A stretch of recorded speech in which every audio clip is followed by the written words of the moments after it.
Hello, Dori, and I hope you are settling in for a relaxing weekend, and that you have plenty of time to think about important things, and to smile at your joyous union. And I really do feel privileged to have shared some part of yours and Alfred's celebrations. It's been a cause for happiness in this house, and we're really pleased for you. And you've bidded on my auction again. Oh, wonderful. And I'm not going to worry. I'm not worrying, because I've been told not to worry by somebody who is 99.9% right, as far as I'm concerned. Good. It gives me an excuse to read for you, because you know I wanted to. Initially I wanted to read something joint for you and Alfred in celebration of recent events. I may still do that. And I also wanted to read some cheerful chuckling Joran for you. And for the cherub, of course. But I don't think that will do any good at the moment. In the sense that I'm in quite a good mood, and I don't think I'm going to be looking at Joran today. But because it's you, because you operate on an extremely high level, I am going to try something slightly ambitious. I'm sure you will understand it far better than I do. I have only just received this book. Sorry, I am speaking too quickly.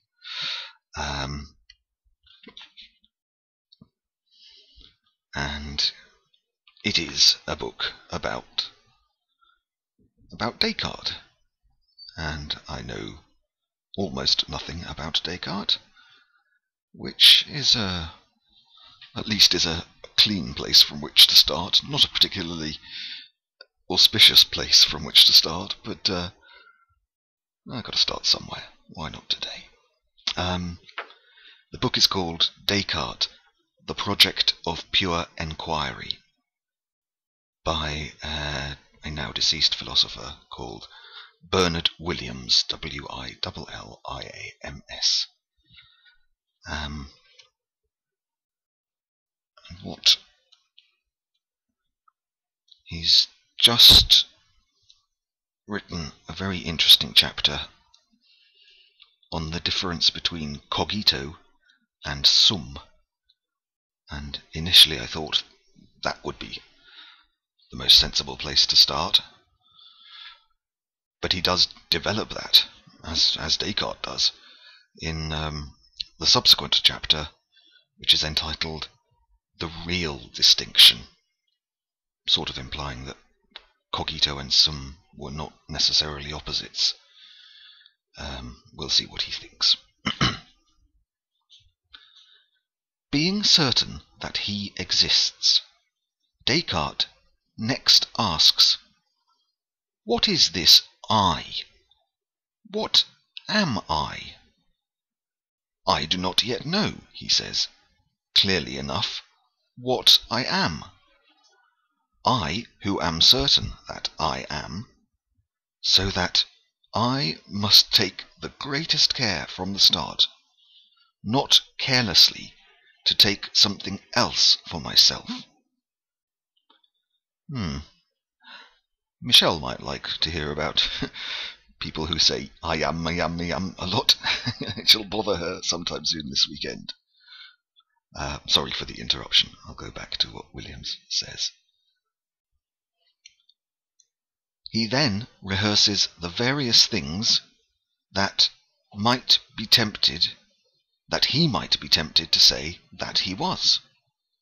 Quote, a rational animal he rejects as an answer, since it could lead him only into a maze of further doubts about the meanings of rational and animal. This point brings forward Descartes' rejection of the traditional scholastic philosophy, to which this phrase, as a definition of man, famously belongs, as an instrument for the advance of knowledge. He goes on to consider various other notions which have in common that they would identify him with some physical thing, either a body or a subtle spirit. These too he rejects, for he has no assurance of the existence of any physical thing. Similarly, he rejects the various faculties or abilities as belonging to this self of his, as again implying the physical. These even include sensation, where this is regarded as implying the physical existence of a body. Following this path, he retreats once more into mere thinking, cogitatio, and here he finds an attribute that certainly belongs to him. This alone cannot be detached from me, he writes. I am. I exist. That is certain.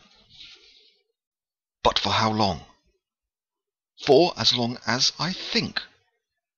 But perhaps it could happen. If I ceased to think, then I should cease to be. I am admitting now nothing that is not necessarily true. I am then, to speak precisely, only a thing that thinks. Res cogitans, chose qui pense. That is to say, a mind, an understanding, a reason. What more? I am not that assemblage of limbs that is called a human body, or a tenuous and penetrating vapour spread through such limbs. Since I have supposed that all such things do not exist, and yet, without abandoning that supposition, I find that I do not cease to be certain that I am something. But perhaps it could be the case that these same things, which I suppose not to exist, are not in fact different from me, whom I do know. I know nothing of that. I can judge only of things that I know. I am not discussing that now, thankfully. I am not discussing that now. I have seen that I exist. But it is very certain that this notion and knowledge of myself, taken precisely enough, does not depend in any way on things whose existence is not yet known to me.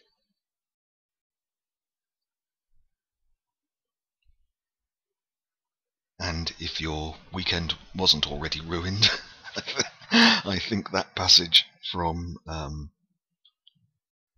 guess it's from the, I wanted to read, can't find his abbreviations. Have a cup of tea or something.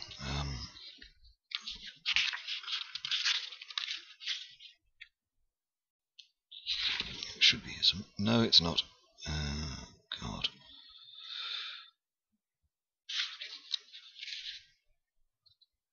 No, I can't find where he cites his abbreviations. I will have to, well, if you care, I will have to try to find those and get back to you. Oh, it must be from the 7th discourse. No. 7th discourse, HR, whatever HR is. I should know that, but I don't. And you quite rightly will not care. But you do care, because you're a very precise lady.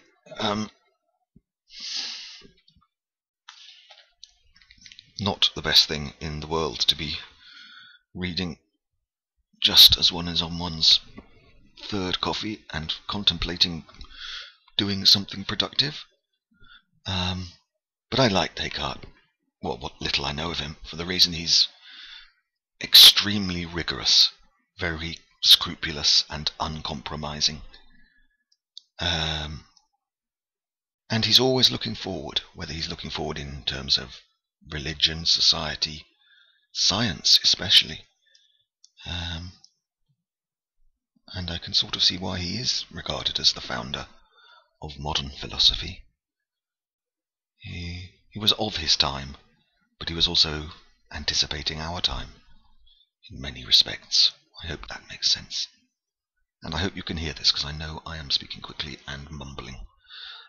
So I shall stop and leave you alone.